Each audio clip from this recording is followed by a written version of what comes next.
Os brasileiros estão empreendendo uma verdadeira cruzada contra o filme Emília Pérez.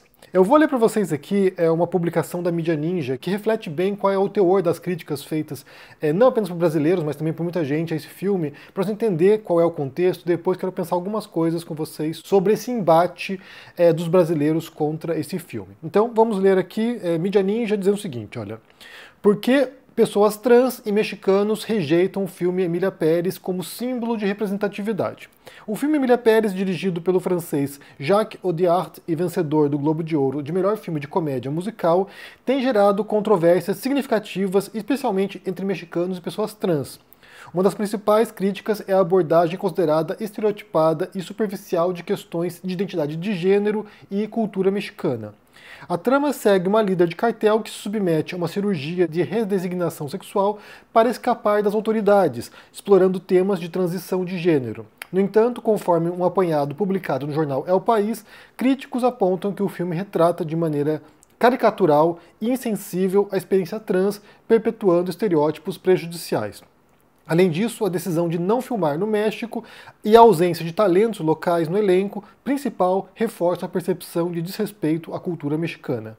A escolha de Carla Sofia Gascon, uma atriz trans, para o papel principal, embora inicialmente vista como positiva, não compensou as falhas na representação autêntica e respeitosa da comunidade trans. A crítica especializada destaca que o filme aborda de maneira superficial a crise da violência e desaparecimentos no México, utilizando-a apenas como pano de fundo da trama, o que é considerado imperdoável para alguns. Apesar de ter recebido prêmios em festivais internacionais, como o Globo de Ouro, Emília Pérez enfrenta resistência significativa por parte de ativistas e críticos, em especial críticos LGBTQIA+, que veem a obra como um retrocesso na representação de pessoas trans no cinema. A apuração da revista Vox, em uma reportagem intitulada Emília Pérez é um filme retrógrado que se acha progressista e provavelmente ganhará um Oscar. Conforme a revista, a superficialidade na abordagem de temas complexos e a perpetuação de estereótipos são apontadas como principais motivos para a rejeição do filme. Então, esse aqui como resume um pouco as críticas feitas ao Emília Pérez, mas antes de tudo, temos que entender que a reação dos brasileiros a esse filme se dá por um motivo somente, porque o Emília Pérez é o principal filme, concorrendo com o Brasil em categorias como melhor filme internacional, melhor filme estrangeiro no Oscar, né? Então, assim, o Brasil possivelmente vai concorrer com o filme Ainda Estou Aqui. E aí você tem uma grande parcela dos brasileiros encampando, esse filme. A Fernanda Torres, por exemplo, que ganhou o Globo de Ouro. Então, assim, há uma percepção de que esse é o grande rival. Porque se não houvesse uma participação brasileira nessa história, se não tivesse um filme brasileiro concorrendo e uma atriz brasileira concorrendo também, possivelmente, imagino que os brasileiros não tivessem nem aí para essa história, né? Os mexicanos estão putos, que se dane os mexicanos. Então, assim, não acho que estaria gerando essa comoção nesse momento se não fosse essa disputa pela premiação, essa disputa por atenção, essa disputa pela visibilidade internacional. Então, o primeiro ponto. O segundo ponto que me deixa bastante, indignado, é que essa é uma produção da Netflix, mas não está disponível na Netflix. Então, assim, eu não entendo, realmente eu não entendo, porque assim, a gente paga um serviço de streaming, né? Eu pago vários aqui, eu pago a Netflix, pago a Disney, pago a Apple, pago a Prime, pago a Netflix, ainda tenho a HBO que vem no cartão e ainda tenho também uma outra agora que é do telefone aqui. Então, assim, são, sei lá, 5, 6 serviços de streaming e muitas vezes você não consegue encontrar o filme que você quer, ou quando tem algum filme você tem que pagar a parte, né? É como se você assinasse 5 locadoras diferentes de filmes e ainda você chega na locadora e não tem aquilo que você quer, e quando tem você tem que pagar uma taxa extra para poder alugar aquele filme. Então, assim, me parece meio bizarro o negócio, né? O cenário do streaming no mundo hoje me parece bizarro porque oferece muitas alternativas merda, e quando você quer uma coisa que está bombando, como esse filme agora, por exemplo, que é da Netflix, não está disponível para você poder assistir. Você tem que ir no cinema assistir o Emília Pérez, né? Então eu não vi o filme ainda, não sei se eu vou ver tão cedo, mas de qualquer maneira estou acompanhando a polêmica, e aí eu quero falar algumas coisas sobre essa história, né? Porque, embora eu não tenha visto o filme, a gente fala aqui de questões relacionadas a contar histórias, a narrativas, né? E aí sim eu posso falar com propriedade, até porque alguns temas que eu vou trazer para vocês aqui são questões de teoria literária, são questões debatidas na academia, são autores, estudiosos que vão falar sobre esse assunto. Então, a primeira coisa tem a ver com esse embate entre brasileiros e Emília Pérez, brasileiros torcendo pelo Ainda Estou Aqui contra esse filme. O segundo ponto tem a ver com a questão da representação. Então, como você viu aqui, há uma crítica em relação à representação dos mexicanos, do México, até porque não há elenco mexicano entre os atores principais do filme, e o filme se passaria no México, né? E a segunda parte sobre representação trans, uma questão que a gente viu, inclusive, recentemente aqui no canal com o Round Six, que tem uma personagem trans na série. E aí também houve uma crítica severa em relação a isso, porque o ator não é trans. Então, assim, daí não havia ninguém disponível para fazer esse personagem, tem que pegar um ator não trans para isso. Então, é uma questão que envolve representatividade e o retrato da sociedade mexicana. Aí a gente tem que entrar aqui na questão do que é ficção, né? Do que é uma história de ficção e as expectativas que existem no interior, né, da construção da ficção em relação à realidade. Porque o primeiro elemento que distingue ficção de não ficção é isso. Não ficção é um tipo de história, um tipo de narrativa, um tipo de descrição do mundo que se pressupõe como verdadeira. Ou seja, quando você tem um livro de não ficção, um livro de história, por exemplo, o pacto feito entre o historiador e o leitor é: essa história que estou contando aqui, ela é verdadeira, ela aconteceu. Estamos baseando essas histórias nos fatos e o que eu digo aqui deve ou pode ser verificado com base nas evidências nos fatos. Quando você tem uma história de ficção, esse pacto é diferente. O pacto é o seguinte, olha, vou te contar uma história que pode ser verdadeiro ou falso, tanto faz, mas a gente vai embarcar num jogo de fazer de conta. Eu te conto a história e você vai embarcar nessa história. Tipo o Chapeuzinho Vermelho. Chapeuzinho Vermelho não existiu, o Lobo Mau não existiu, a Vovozinha não existiu, mas a gente conta essa história e você entra nessa brincadeira, nesse jogo, né, de faz de conta. Vamos imaginar né,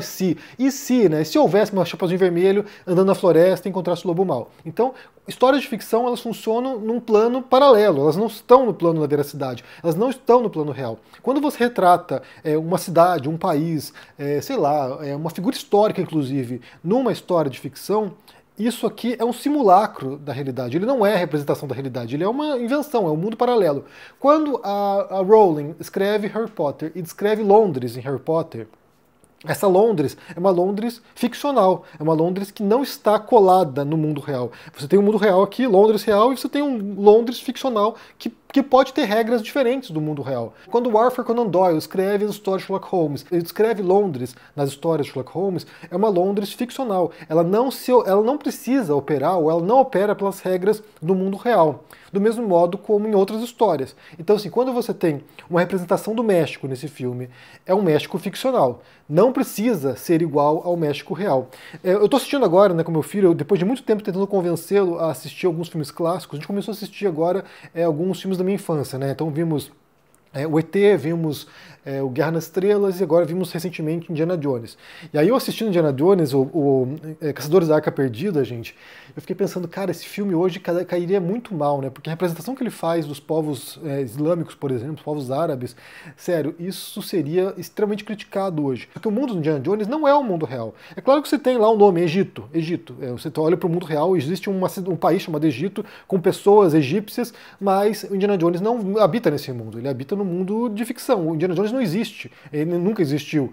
O Egito do Indiana Jones é um mundo paralelo, é um mundo de imaginação no qual as regras daquele mundo têm uma lógica diferente do mundo real. É claro que você tentar retratar esse mundo ficcional com elementos do mundo real traz aquilo que se chama de verossimilhança, que é parecer ser real, que é, sabe, a aparência de que aquilo ali poderia ser verdadeiro. E aí isso traz realismo para a história, de modo que te convença a aceitar as regras daquele jogo ficcional. Então, assim, quando você se respalda em elementos concretos, mesmo que estejam no mundo ficcional, isso ancora aquele mundo ficcional em experiências, em vivências possíveis, né? Então, assim, isso te puxa para aquele universo de modo a você, sabe, relacionar o mundo real com o mundo ficcional, mas isso não é uma obrigação. Você pode criar um mundo totalmente fictício, por exemplo, Guerra nas Estrelas. Você pode criar um universo, sabe, uma galáxia distante, com ETs e com planetas com 2 sóis, essas coisas, sem que isso tenha qualquer tipo de lógica dentro da física, sabe, existente.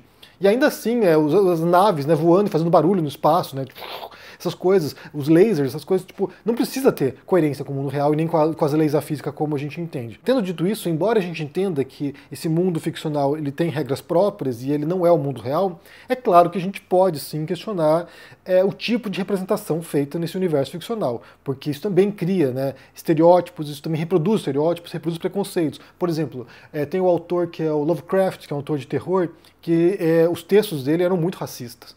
E aí, claro, nesse texto aqui ele reproduz preconceitos que são possivelmente do próprio autor e que transparecem no texto dele. Isso pode ser questionado, isso pode ser criticado. Você tem muitos autores que são extremamente misóginos, e aí isso se traduz na obra deles, né? Os textos deles trazem conceitos, trazem práticas misóginas. E aí, claro que você pode olhar aquilo ali e falar, gente, olha que bizarro, olha só que ultrapassado, olha só como esse texto envelheceu mal, olha como esse autor trazia esses preconceitos. Embora também haja exceções aqui que são autores que representam personagens que são misóginos, racistas, homofóbicos, assim por diante, nos seus textos, justamente para mostrar, né, como a vida real é complexa, como esses personagens representam, de fato, alguns preconceitos do mundo real. Você tem personagens que são anti-heróis, personagens que são intencionalmente problemáticos e complexos e contraditórios e preconceituosos, justamente para mostrar, olha só, esse é um cara falho, esse personagem aqui ele é um personagem problemático, mas mesmo assim ele é o herói da história, ele é o protagonista dessa história. Então, o primeiro ponto, né, tem a ver com a diferença entre mundo ficcional e mundo real. Você pode ter um filme representando o Brasil e mostrando coisas que não tem nada a ver com o Brasil, e você, brasileiro, vai olhar e falar, gente, isso aqui não é o Brasil, isso aqui não é o Brasil que eu conheço. Do mesmo modo que você pode ter filmes muito realistas e ainda assim não serem verídicos, né? Então é um ponto a se considerar. E a segunda questão é mais uma questão de indagação mesmo, né? Que eu acho que é uma coisa que eu quero jogar para vocês, pra gente pensar juntos, que tem a ver com algumas demandas atuais em relação à representatividade, né? Porque assim, pensando na atuação agora, porque o papel do ator, né, o trabalho do ator é justamente o de representar pessoas que eles não são. Então, quando você pega, por exemplo, o Mel Gibson, para representar o William Wallace, né, um guerreiro escocês do século XIII, sei lá quando que é o William Wallace. E aí, o Mel Gibson não é o William Wallace. O Mel Gibson não é escocês. O Mel Gibson ele não viveu no século XIII ou XIV. Você está vendo alguém que trabalha, né, com a atuação, o trabalho dele de fingir que ele é uma outra pessoa. E aí eu digo isso porque tenho percebido, né, que nas últimas décadas tem havido essa exigência de que você tenha de que você tenha atores que estejam representando sabe, a própria nacionalidade deles, ou sei lá, a própria orientação sexual e outros elementos que seriam identificáveis e aí dariam uma representação para certos grupos, né? E aí me parece muito problemático também isso. Como eu falei, o trabalho do ator é justamente de fingir que ele é alguém que ele não é. Basta pensar, por exemplo, o Che Guevara, né, em alguns filmes que foram gravados nas últimas décadas.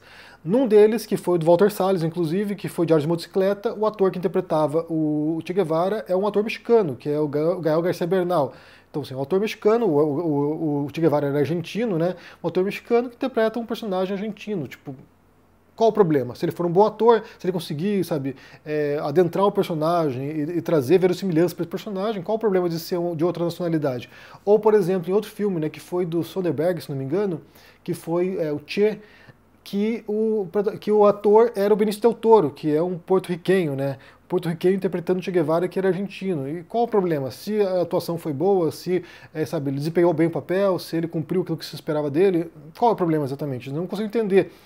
Do mesmo modo como você tem lá o Wagner Moura interpretando o Pablo Escobar, né, o traficante colombiano, e ele interpretando o papel. Ele foi muito criticado na época, porque um brasileiro interpretando um colombiano, mas parece que foi bem.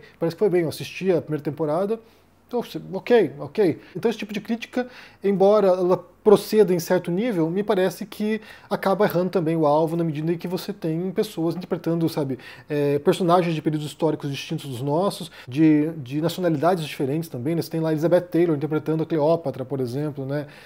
Há muitos casos, inclusive de britânicos interpretando papéis americanos e vice-versa.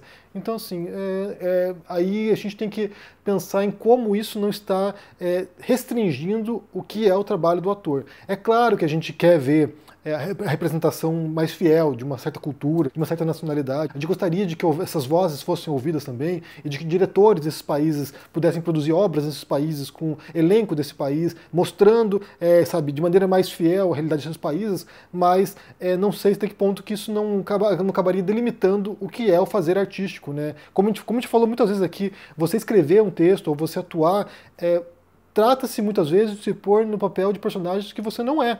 Um autor, quando escreve um texto, ele está adentrando a vida e a mente de inúmeros personagens, masculinos, femininos e assim por diante, que eles não são. E aí é um trabalho, inclusive, de empatia, né, de você se pôr no lugar desses personagens, de como você vai representar melhor esses personagens, para que dê mais autenticidade para eles, para que o leitor possa ler, se identificar com esses personagens e compreender a narrativa e adentrar esse mundo, como a gente falou, inclusive, aqui ontem. Agora, por fim, eu vi trechos desse filme, né, do Emília Pérez, me parece muito ruim mesmo, embora tenha ganhado prêmios por aí. O que eu vi, sabe, me causou uma certa repulsa aí.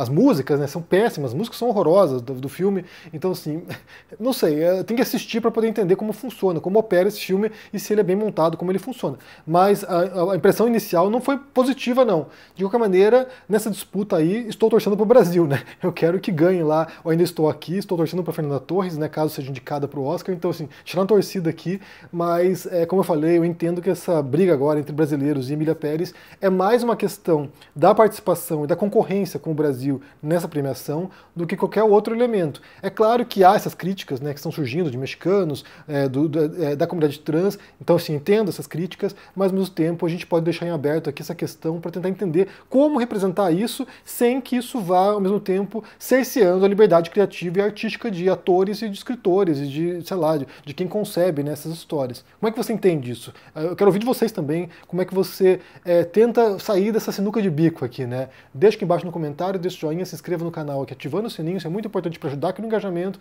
Se torne um membro ou apoie o canal, porque a ideia esse ano é produzir documentários filosóficos, então faça parte desse projeto. Link na descrição aqui. Um grande abraço para você e se cuide. Tchau!